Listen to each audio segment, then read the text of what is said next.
Rachel Burridge, Inca Trail trek for Demelza. Welcome to the Cherrywood Podcast with me, Simon Burridge. And me, Rachel Burridge. Whoop diddly. Right, Rach. How are you? She's back from the Inca Trail, everyone.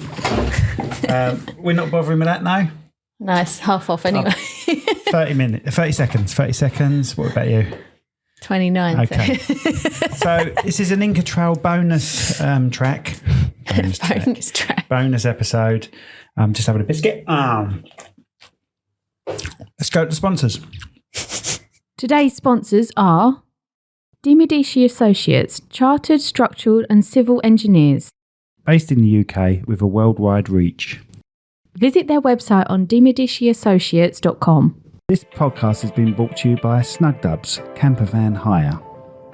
Roam the world, park anywhere. That's snugdubs.co.uk. And we're back. Thank you, sponsors. Very nice of you, sponsors. Thank you very much. Simon is eating biscuits, so please don't adjust your mics. No. Volume. She's back, everyone. I am back. Hi, Rachel. Back Hi, from the Inca Trail. Let's just turn my phone down. Oh, I thought you got questions or something no questions. You wanted to ask me. So how was it? How was the Inca Trail experience? And don't mess about with that. It was just because it's on my leg. Thank you. There we go. The trek was amazing. It's really weird because as a group, we've all said it was absolutely amazing, and it's only our group who can really appreciate what happened. Yeah, like, your loved ones don't want to understand. You can come back and you can tell my family, everything till you're blue in the face, but you know, you'll get bored. You get bored listening to our story. Instantly. I was instantly bored. Thanks. Before you start though, you took a GoPro. So what we're going to do is, so you don't have to see Rachel's face all the time, is we'll put some GoPro experiences over the top. I do a little, like a few, not interviews, but sort of like updates on days and stuff like that as well. So there is a bit of me talking and me walking up there going how hard this is and stuff like that. Okay, so we'll add a bit of that to it. Yeah. But we can't add the bit of you crying at the top because it's so windy. Can't hear a word you're saying. It is so windy. So it's literally me going... So I'll just put the picture over the top of that. And you had the aspect ratio the wrong way around, which stresses me out. Well, I thought either way, you know, you can do something with it, but it was hard to obviously talk, walk, train, trek, you know, all of that as well. But we had it was good fun. It was amazing. Let's start from the airport. You flew from? I flew from Heathrow to Madrid, and then Madrid to Lima, which is the capital of Peru, and then from Peru to Cusco. Right, and it took 28 hours just to get there. Well, the first flight was, I think it was about nearly 2 hours, maybe 2.5 hours. And then... God, I'm surprised you jumped. Well, I couldn't see it. I was in This is like the 90th episode. Yeah, so then and then we had about 2 hours, I think, for our connecting flight, and then we had to fly from Madrid. Madrid airport is lovely, by the way, really modern. And then we had to fly from there to Lima, which was a 12-hour flight. And then from there, we were going to have to fly straight on to Cusco, which is a tiny, I say tiny, it's quite big. It's a village. Cusco is a country. It's a place. Sorry. I thought it was literally going to be like a few hotels, a few restaurants, and that's it. But it's actually very big. It's a very large town, and it's about 3 hours outside of Machu Picchu, or where you start from Machu Picchu. Mm-hmm.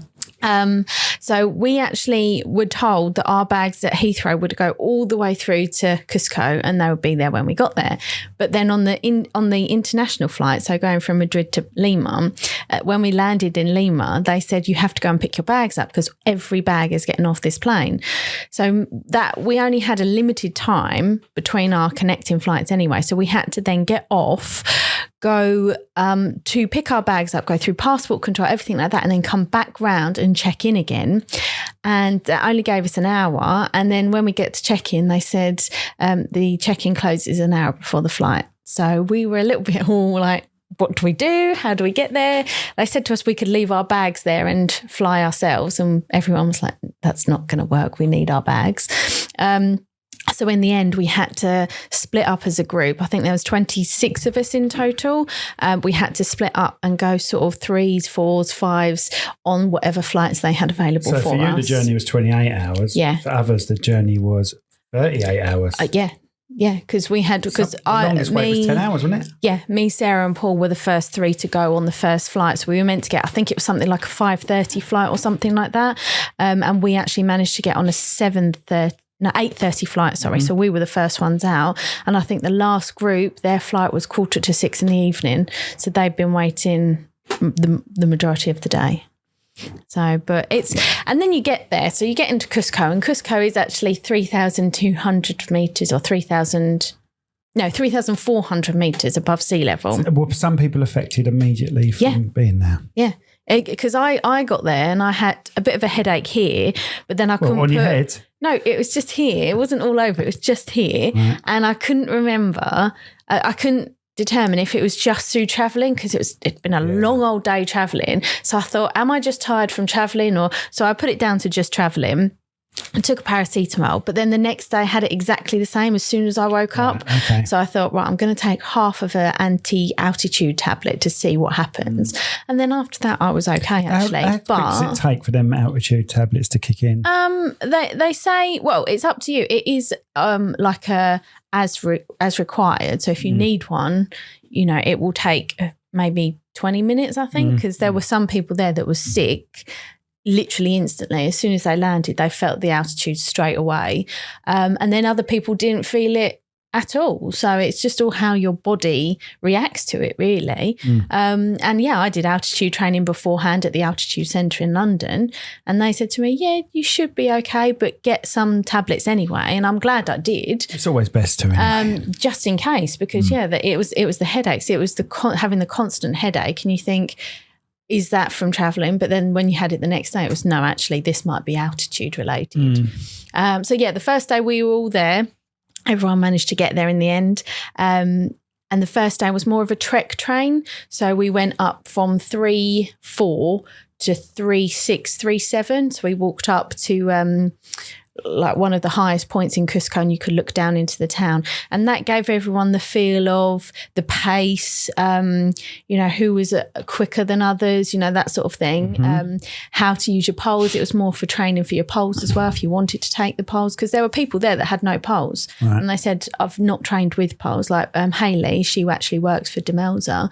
She said, I'm not taking poles at all because I've never trained with them and I don't want them. And people, did she find it all right? Yeah, she found it fine. There was no real difference because she'd never trained with them. Well, when we did the 100K nearly 10 years ago now, that was 2015, I think. Yeah. Those poles I found very helpful, actually. You have to get into a rhythm. Sorry, you have to get into a rhythm. Got to get the right angle where they're actually helping you along. Your arms are doing the walking with your legs, helping your legs. We were told, let me get this right, if you're going up, shorter poles. If you're going down, longer poles. Because if you're going up, you steady down. You're sort of pushing yourself up, and you're going down, you're leaning on them to do that. Yeah, that's true. So that Monday was more of a training session for us, really. Sort of. Did they teach you how to use the poles then? It was more of the length and getting the right length. I think the guides I think we had about 4 guides with us. They actually said, no, try and do this, try and do that. Get used to your bag on there as well. So we carried our camel bags in there. We carried all the bits that we would need on the trek just to get used to it as well. You used a camel bag a lot? Yeah, you had to, I think. But I also had... Camel bag is like a water thing in your bag. With the tube here, and you just suck the tube. But I had my bum bag as well, and that had 2 water bottles as well. So I used to have my Gatorade, as they call it, there, and then I used to have just squash and water in my camel bag. So it all depended on what I felt like, really. But yeah, the second day we had to get up at something like 4:00 in the morning because our bus to Machu, the start of Machu Picchu, was coming at 5. So everyone was really tired at that point. We got there. You have to take your passports because you have to almost check into Machu Picchu so they can gauge how many people are actually doing it, because you're only allowed a certain amount of people doing the treks. Otherwise it becomes overpopulated. Yeah. So you have to give in your passport and you have to like sign your life away and do all of that and say that you're there. And the first day was okay, actually. The first day we did, I can't remember the distance, but we managed to get into camp about 3-4 o'clock, I think it was. And we had regular breaks and everything like that as well. So that was all fine. And yeah, the camp was good. I think that was the nicest camp out of all of them because it had a hot shower. So we got in there. You had to pay something for that hot shower? 2 souls, which is 40p. So you gave your soul away? Yeah, I gave my soul away for a hot shower. And I would do again. But it was nice because it wasn't that amazingly hot down there. I would say probably about 20 degrees. But did you film yourself having a shower or? I didn't film myself having a shower. I want to know what footage you've got to put over the top of this. No. There is some of me coming into camp, so you can put that bit over. But yeah, so you go into camp, they've set up all the tents and they've got a big tent for dinner and everything like that. And because we were the first group there, I think there was about 7 of us, we were like, right, we're getting in a shower. Paid 2 souls, had a shower, and it was like, oh my God, this is the best feeling in the world. Because you get hot and sweaty, but then as soon as you stop, you get a little bit cold, so you have to put your jacket on. Then you start walking, you take it off again. Then it's constant like that. So yeah, it was a really nice shower. And then you get into sort of like, I called it like the warm, comfy clothes. So you had like your tracksuit on and your jumpers and stuff like that. And then you have dinner. And then that night they gave us letters from home. And I was absolutely exhausted that night. And I said, right, I had some crackers and they said, I'm going to go to bed. So my friend Sarah knocked on the tent door and went, Rach, here's your letters from home, and literally snuck them through the door. And I read them, cried my eyes because it was one. So they didn't read them out to you? No. You got them. So everyone was like crying in different bits. And one, like the woman I shared my tent with, she said, I couldn't read it at the table. Amanda, she said, I couldn't because I knew I'd cry. How many days had you been gone by the time you got the letters? 4. That was the 4th day. Blimey, that's a bit early to give you a letter from home. But then I don't know. And you're already crying. What's up with you? But I hadn't spoken to you guys for... I know, we loved it. I decorated the kitchen. I know you did. Gone. It's not all about you, is it? So I didn't think about you at all. I was just thinking about paint. I know. When I came back, you said you annoyed me, kept calling. It was annoying because I was in the middle of decorating.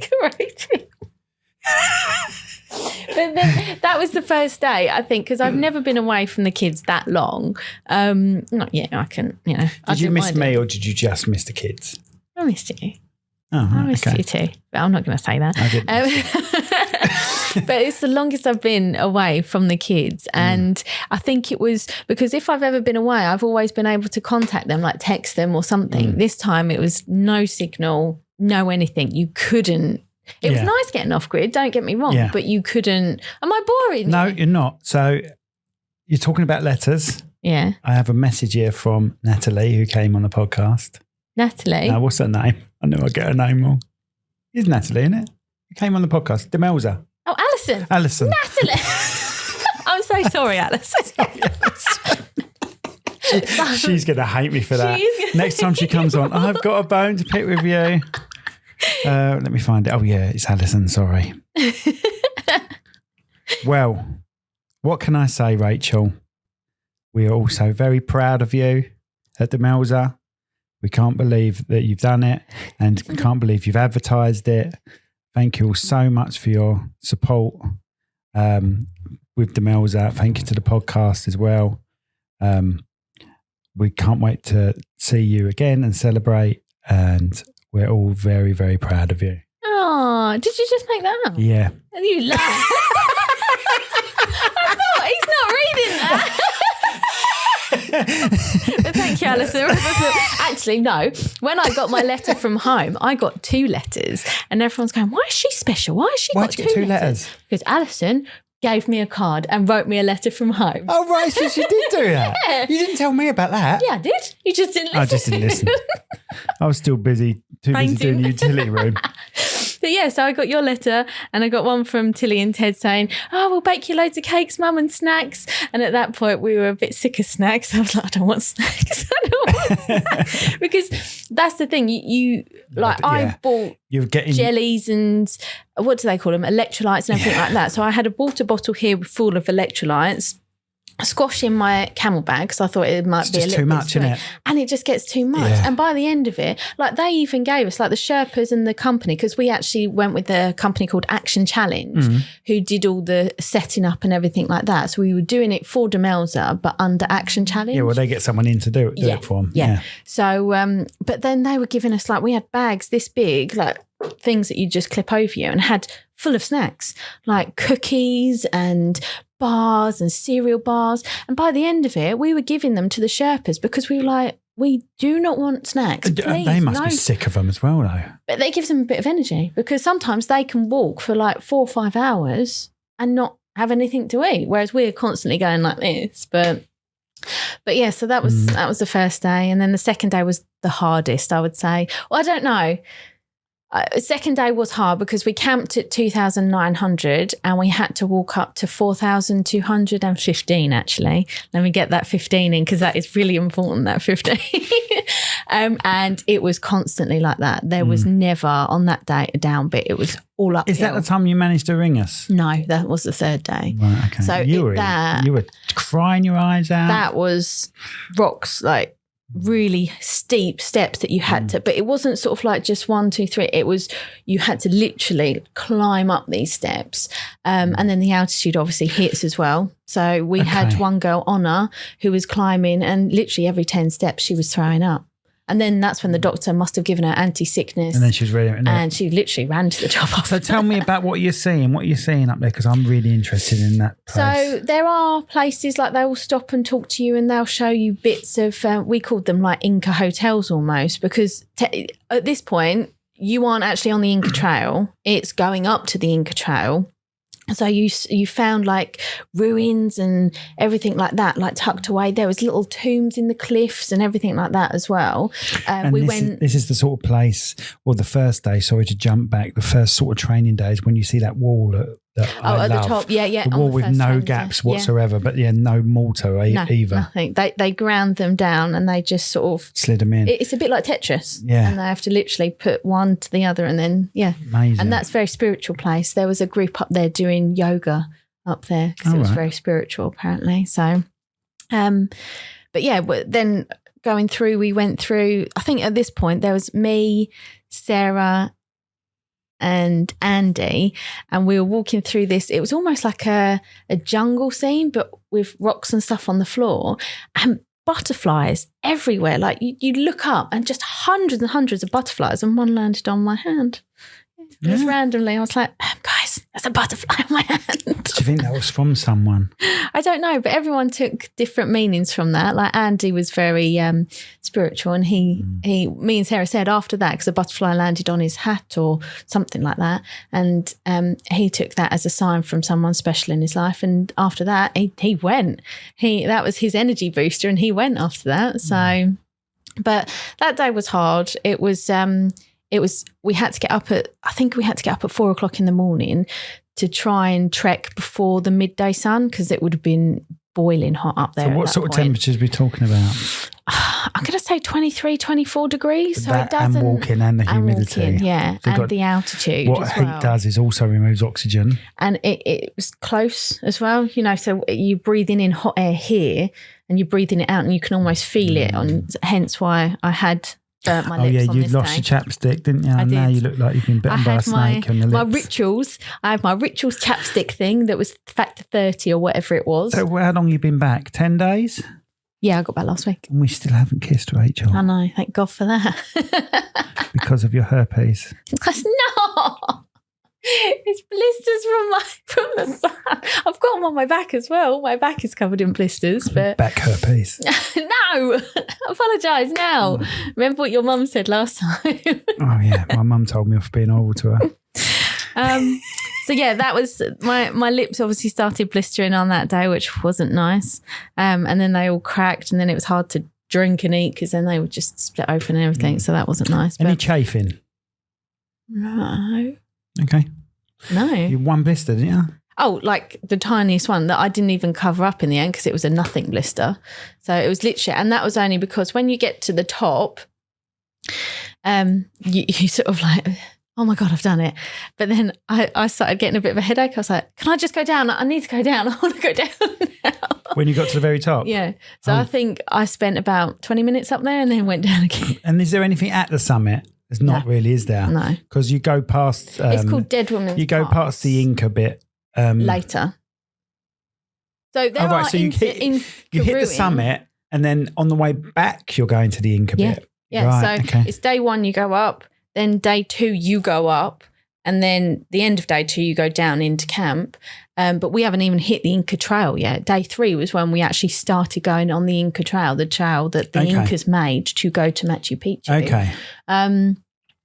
But yeah, everyone hit a down day at some point on the trek, but the group were amazing. How many of you? 25? 26, including Wow. there was about 4 people, maybe 5 people from Demelza that actually worked for Demelza. They were there. Hayley was amazing. She was sort of like our go-to girl if we needed anything. She was always smiling, always cheerful. And then we had Hannah, who was our doctor, and she was amazing. Yeah. Everyone literally went to her and went, Hannah, can I have this? Hannah, I've got this. Even at the top of She's like a dealer by the end of it. She had everything. If you had a problem, she was like, I've got a pill for that. I've got something for that. So I can do this. She was Demelza or just a doctor? No, she was a doctor. So she had no attachment to Demelza at all? Not that I was aware of. Like work attachment? No. So was she a part of the adventure? What was the team called again? Action Challenge. Was she a part of Action Challenge or? I don't know actually. Is she a doctor that wanted to do it, She's or did she do it a lot? She's actually a surgeon. So yeah, my question is, you need a doctor on it. Yeah. Because you're going 4 days and it's the altitude. You may not be able to answer this. So how did they find her? Did she just happen to want to do it? And they ask your profession? So they make sure that the doctors there? She may have got in contact with Action Challenge, or Action Challenge may have got in contact with her. Yes. So I think it was probably that side of it. I wonder if you got it for nothing as she was a doctor. Like again, tit for tat type thing. She might have raised some money for it. She might have done that. But yeah, we had a guy called James as well. For anyone watching this, that isn't a head growing out my shoulder, by the way. It's Mr. Peacock coming out the old shoulder. But carry on. But then we had James. He was an Action Challenge person. Supervisor. He I don't know how. He was amazing. He was saying to us, basically, we got back on Tuesday, very early Tuesday morning.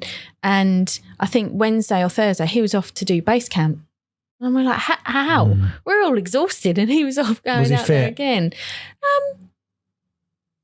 To look at him, you wouldn't say, oh my God, he runs mountains, he climbs mountains, because he was very much a rugby player guy. He was very broad. But yeah, he could climb that 20 times over. But I did say to him, I did ask him actually, I said, you've done base camp, you've done Killy millions of times. How many times has he done the Inca Trail? Never. This is his first time. So he did it with us. He was an Inca Trail virgin. So he did it with us. And I said to him at the end, how did it compare? Obviously, height-wise, it was nothing compared to the other two. But I said, how did it compare to it? And he said, the steps, like the big boulder steps that you had to climb up, made him ache. So like the next day he would ache. And he said in Killy and base camp, he said, I've never done Not that big step. I've never done the ache. What sort of size are the steps? Can you do them in one step, or are you climbing? You literally getting your hands on them? There's some points you're climbing. On your knees? Yeah. So there was points where we had to, you'd be using your sticks, and there was a bit like this that had steps, like rock climbing, and we had to like put our sticks back and climb the rocks like that at some point. And that was the sun. I think they called that the Sungate Ridge or Sun Ridge or something. So you were on your knees quite a bit. So did you need padding? Would you have recommended padding for it? No, not really. Bad? It wasn't that many of those sections. Also, am I right in thinking the rocks are quite smooth rocks? Yeah. So you're not going to get cut up by them or anything like that? Really. You'd scratch yourself, you know, if you fell. And there were some quite sheer drops. So if you fell one side, you would have gone. But, really? But yeah, regarding the climbing, there was only maybe 2 or 3 sections that you had to really climb up the rocks rather than that. But the thing is, because they're so slippery, on the 3rd day, it started raining. So we got to a point and we were like, oh, look, we're above the clouds. And you could hear the thunder come in. And then these clouds came in. And that's when I was on the phone to you. And I said, right, we've been told to move because a thunderstorm's coming in. It's really weird. The clouds are below us. And then this massive cloud came over and it peed it down. I was in the bath, I think, when you rang me. Yeah, you were. And it absolutely peed it down. So literally everyone had to get under cover, put the waterproofs over their bags. Luckily, everyone had that. Then they had to put their waterproof jackets on, trousers on, everything like that. And then it started hailing and we were like, oh my God. But then it makes the trek, because we were actually on the Inca Trail trek by then. And they are the big stones and the slippery What do you mean by it makes the trek? It makes the trek slipperier. Oh, right. You didn't say, I you didn't just finish. said, No. You just finished the word. Because, so it makes the trek a lot slipperier because the stones are smooth anyway. I'd fallen over a few days before anyway, slipped on my bum. Of course you did. I'm surprised you hadn't broke a wrist, actually. You do that nearly every week. And then, when it was raining, it was a lot slipperier. Right. And there was one point where you go down these stairs almost, but they're spiral, but they go down and in the middle there's just nothing. And it was raining on those. And I'm thinking, God, you could easily fall down there. Yeah. So some of it was quite hairy, but we had a girl on our team called Zoe and she doesn't like heights. And she said the guides were amazing. They literally grabbed her arm. There was a point where you had to go around a rock like that and there was a sheer drop this side. Really? You had to go around that close? Yeah. How do they let people do that on trails? I don't know. Health and safety, though, we're talking South America. That's why they do total wipeout there, because there's no... Argentina is total wipeout. There's no sort of... But there was, if I did it on my own, I would have no clue. I'd be like, am I allowed to go this way? You'd have to. So you were relying on those guides. Yeah, you have to have a guide there all day. But yeah, there was, so like the guides would literally grab her arm and she'd be like this to the rock and then they would move on. So what sort of gap? How long are we talking your pathway? Oh, paths. Some of the paths are like this big. And then there's a sheer drop here. Yeah. Some of them you could fit 2 or 3 people on, but some of them were like this and like a sheer drop there. And what's the other side? A rock wall? A rock wall, yeah, like a mountain wall. What, would you just hold the wall slightly as you're going round? Yeah. You worried at all in any of it? God, that pierced my ears. Sorry. Perfect tone, though. The only bit that I actually thought, oh, I'm a bit jelly-legged here, was on the 3rd day we went down. And there was this amazing Inca hotel, basically, we called it. And there were so many rooms. And I filmed that bit actually as well, where I go through the thing and go down. Because they've only lost their roofs, haven't they? Yeah, really. Yeah, because they were like thatched and made of things that can be disposed of quite easily. But everything else But the rock is just like the full houses, aren't they? And they've got... it's not pipework. I can't remember the name for it, but like channeling for the water is amazing. For the water, and they're still there now. Yeah, like the water still runs in that village. It's amazing. So we saw this little village, but they said, right, we can, if you put all your bags here, and there was like a ledge for us to put all of our bags. They said there's 100 steps up, and then you can go and do this village. And we were like, 100 steps, after 3 days of constantly walking. But we said, actually, no, let's go and do it. So we went up there. If you've gone all that way, you've got to. But then coming down, that was a bit scary because the steps were on a sheer drop almost and you could see down and obviously the steps are a bit uneven. So that, I think that was the only time that my legs went, Did they talk about anyone losing their life, falling? We didn't really ask. This is a bit depressing. It is a bit, but there was we spoke to the guides and there was a really nice story that one of the guides said that he was hired privately for this family to do it. So the 4-day trek that we did, so they got camping stuff, they had food, everything like that. But it was just for this family of 5. There was a mum and dad, I think it was an older daughter or an older brother, a middle child and then a youngster. And the mum and dad kept saying to the guy, please be careful with the kids. But the kids were loving it. They were like, let's do more, let's go. Really up for doing it. Like the 4-day trek. And some of it's really tough. And then they got to the Sungate Ridge and that they sort of said, let's have a photo. So the guide went to take the photo and they said, right, let's get our hats out. And the guide was like, what are you talking about? And then he said, they put all these baseball caps on and it had Make-A-Wish. And he was like, I don't know what that is. Obviously he did now, but it was Make-A-Wish. And the middle child had cystic fibrosis and they offered him, what do you want to do? And he said, I want to do Machu Picchu, and he actually did it. So, and it was like an amazing little story. Bless. So, but that was the third day, and then the fourth day we had to get up really early because you have to be in the park by a certain time because again you need the passport, so you have to do this, so you have to wait at the gate. So we had to get up at 3:00 in the morning. Get out of our tents because the Sherpas that were with us had to get the train back, and their train back was at 5:00 in the morning. And if they'd missed that train, they'd have to wait 24 hours for another train at 5:00 in the morning. So we were all very on it, out of it. Let's go. For people that don't know, you don't have to do the walk. You can do a 2-hour train trip. Now, is that just all downhill, that train? What's the score with the train? Is it going round and round the mountain? Yeah. So if you were just doing the day trip, you would go to a village. I can't remember the name of the village actually, but you would go to this village and you would get the train in and it would go through all the mountains. Then you would stop at this tiny little village, which was lovely. And then you would get a bus. You'd get a bus up to Machu Picchu, which takes about half an hour. And it is literally like road, curve. Yeah. And then you would get there, do your trek, and then do exactly the same coming back as well. But obviously, if you do day trips, that's one day, not 4 days of trekking. Because we could tell when we were in there, the people that were doing like the day trips and the people that had actually trekked, because we looked and smelled rank. Okay, so we're going to do Inca Trail tips. Oh, God. What did you not bring that you wish you had taken with you, apart from me, obviously? I don't know, really. More lipstick. What was a godsend? My boots are amazing. I didn't have a problem with my boots at all. My boots. Can you remember the make of them? I got them from Mountain Warehouse. They were pink. No, is the answer. No. But yeah, they were amazing. Maybe I think I may have worn them in a little bit too much because I may have needed some grip on them, but I don't know if that was me or the rock. Because the rocks are quite slippery, so I fell over about 4 times. What else was a godsend? I wouldn't pack my bag as heavy as I did.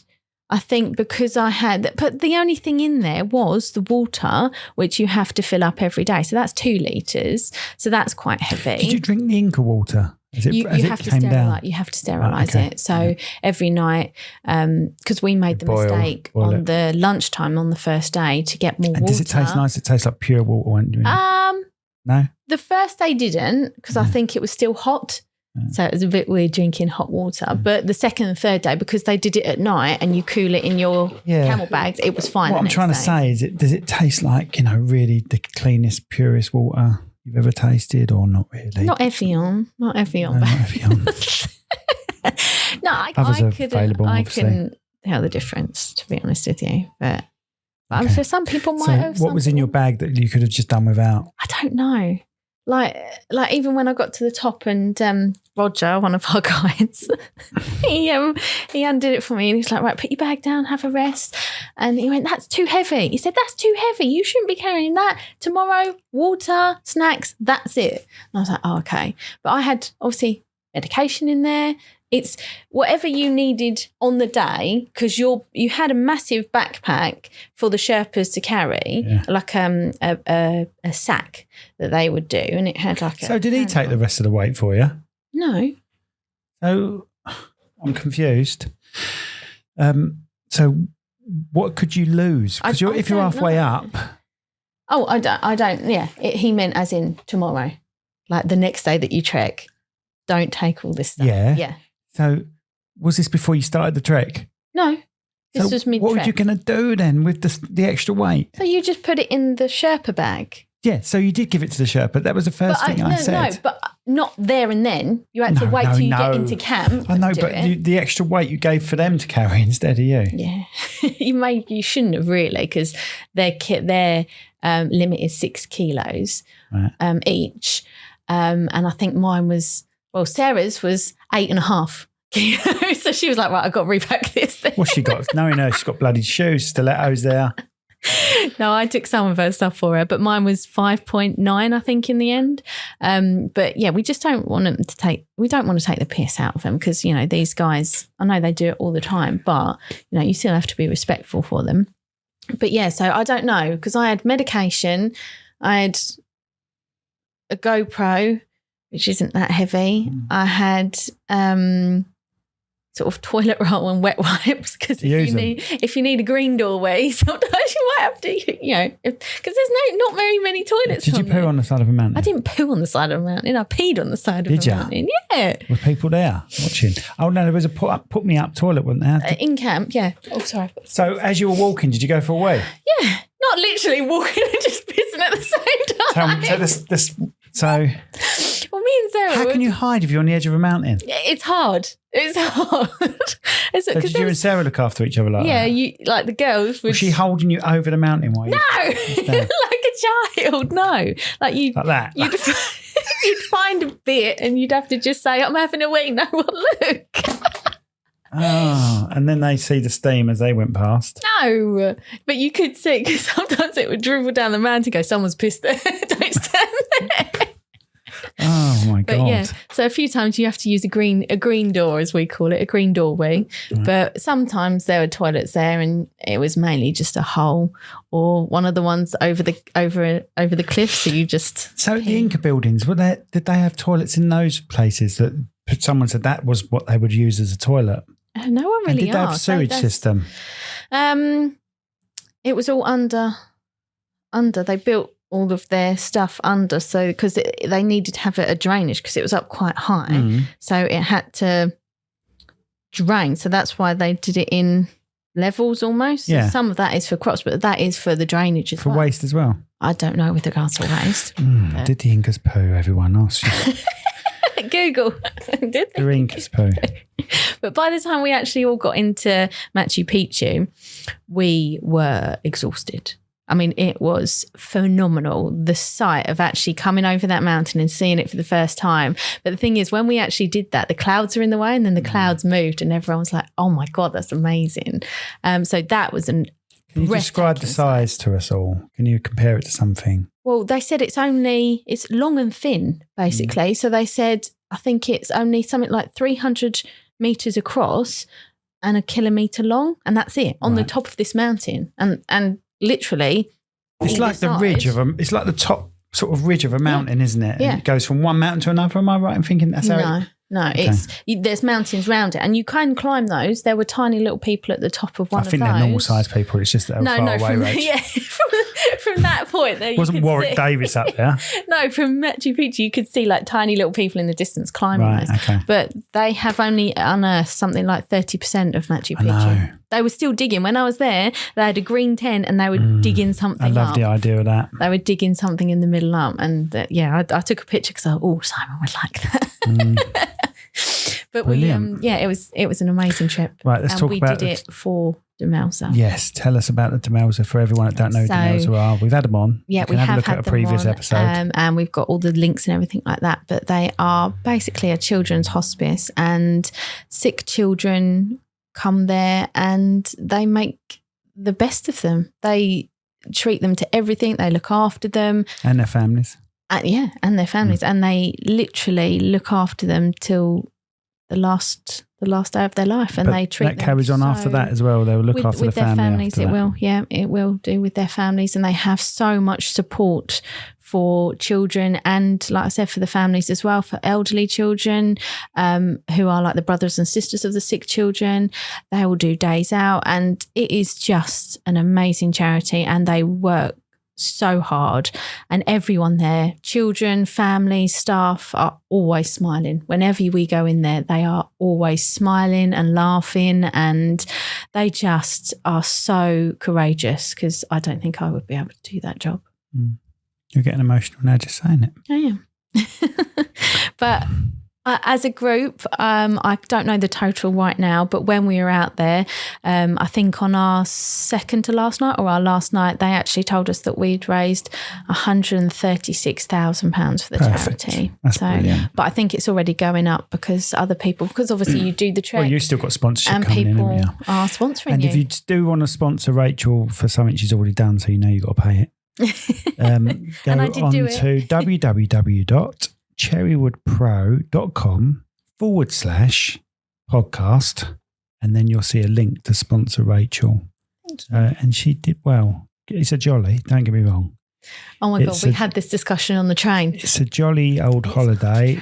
What shall I do? What shall I do? Oh, I wouldn't mind going to see the Inca Trail. I'll tell you what we'll do.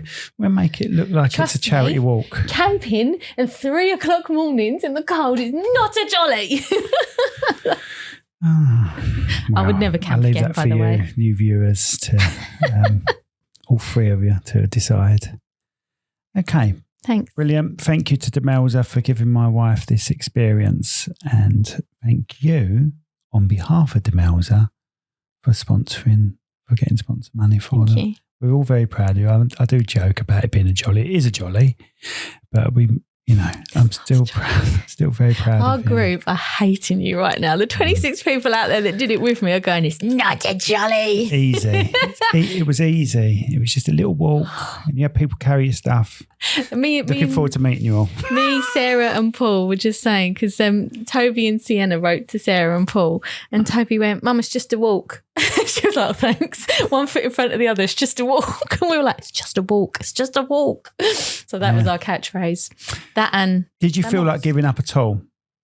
No. Well, then it's just a walk. There we go, folks. We'll live it with that. No, everyone went through their tough time. Like mine was, I think, the Thursday morning. Yours was missing us more than anything. No, that was hard because I'd never she just phoned up crying all the time. I'd never not annoying because I was trying to decorate. I've never not spoken to you at all for days, you know. No, it was lovely.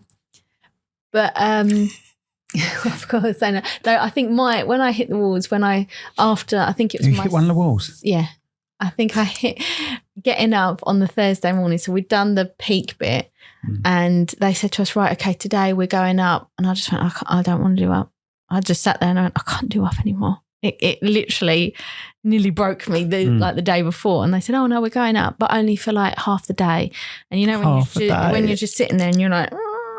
And then Sarah just hugged me, and then you shake it off and you get on with it because we have a choice doing this, whereas those sick children don't have a choice being sick. Aww. So that's what we did it for. Get emotional again, didn't you? No. Are you getting emotional? Well done. Thank you very much. As we've dribbled, what's the word? Dribbled? As we've gone on too long. Yeah, gone on. God, have I forgotten? Droned on? No. That is a saying, as we've droned on too long. Maybe. As we've gone on too long, I don't even know what I was going to say now. Anyway, we put. You can see some of the footage as we talk because we dribbled on too long. Dribbled on. Dribbled on. I don't know where this is ending. Can I just say thank you to our team? They were amazing. Hannah was amazing. James was amazing. Hayley was amazing. The guides were amazing. The rest of you were rubbish. The Sherpas were amazing. And our little group of 26 were so funny, so close. And we literally gelled from the moment we met. And they were the best bunch of people to do it with. So thank you so much for making me laugh, giving me hugs, supporting, everything like that. So thank you so much, everyone. Perfect. I would like to thank the group as well because she really did enjoy being with you. Why are you talking like that? Thank you. Anyway, and I've got a feeling, I've just had a feeling that she's going to share this episode with you all. So I'm really proud of you all. Well done for that hard work. It wasn't just a walk. You need to say that a little bit more less sarcastic. No, I'm not being sarcastic. They already think I'm an arsehole. I'm not going to recover from that. But well done, everyone. Well done for raising a lot of money for Demelza. And I think we'll end it there, Rach. Cool. Do you want a song dedicated to the... Not that I'm putting songs on lately. You are. Every time someone's mentioned it, I'm like, I've got a backlog of songs I've got to put on this playlist. I've got them on a list. I want, what's that one? Smack my bitch up. No. It's a bitsy teeny weeny. Mountain one. Oh, God. Ain't no mountain high enough. No, the other one. Ain't no valley low enough. Mountain high. That's the same thing. It's not. That's two different songs. No, it's not. Yeah, it is. It's not. It is. Ain't no man high enough. That's a different one. No, it's not. Yes, it is. Then it goes into Ain't no mountain high enough. It's the same song. We'll see. We'll see. You were doing so well up until that point. It's exactly the same song. No. You just sung the bridge and I sung a different bit of it. Whatever. She's gone. Bye, everybody. See you next time.